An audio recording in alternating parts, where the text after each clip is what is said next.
Trump is set to visit the UK this week. He did last year, of course. So set the scene for us. What was the outcome of the meeting last year? Right. Well, last year, his visit was marked by widespread demonstrations. An estimated 250,000 people came out to protest his visit. And remember, it was supposed to be a state visit and was downgraded to a working visit, and he avoided London. It was marked by some gaffes. He gave a bombshell interview to the Sun newspaper where he criticized Theresa May for her handling of Brexit and said that Boris Johnson would make a great prime minister.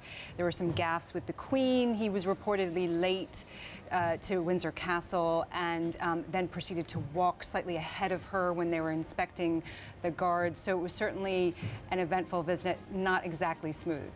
So are we expecting something similar this time? Are there going to be more adjustments made? What's the outlook for this meeting? Right. Well, this time it comes at a moment of extraordinary uncertainty in British politics. Theresa May has announced her resignation. There's a Tory leadership race in full swing. It is, unlike last year, a full state visit. So I think it will be focused on the royal family. He will get all the pomp and circumstance that comes along with that, including being welcomed at Buckingham Palace, where she will host a state dinner. He will bring his full family along with him, so Ivanka and Jared Kushner and Don Jr., Eric, Tiffany will all be there. I think the interesting thing is what he won't get that his predecessor Barack Obama did get when he made a state visit in 2011.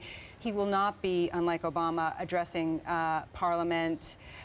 He will not be staying at Buckingham Palace. Now, that's largely due to renovations there.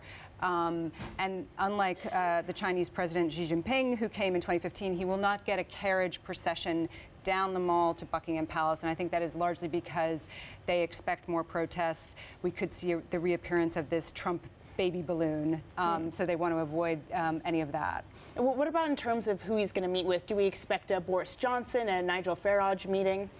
Yes, well, that is the focus of intense speculation. He did come out and say that he may meet them. He called them his friends, and he heaped praise on Nigel Farage for his recent win for the Brexit Party in the European elections.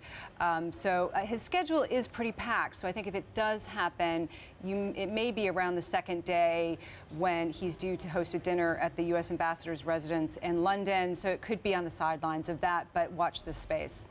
So just in terms of overall takeaway, I mean, why do we care? What's sort of on the greater geopolitical stage, why his visit to the UK will have any sort of impact? Well, I think, he will probably say something on Brexit, I would expect. He will probably dish out warm words like he has in the past about the prospects for a U.S.-UK free trade deal. Now, that could ring hollow given the fact that he's engaged in a full-on trade war with China right now and is playing tough with Europe and Mexico on trade. He's probably going to weigh in on Huawei, the Chinese telecoms giant, and again reiterate that he thinks the British government should not use Huawei technology in its build-out of 5G. Iran could come up as well. He has pushed European allies to pull out of the Iran nuclear deal. So that's likely to be the focus. And I think the British government will push back on that.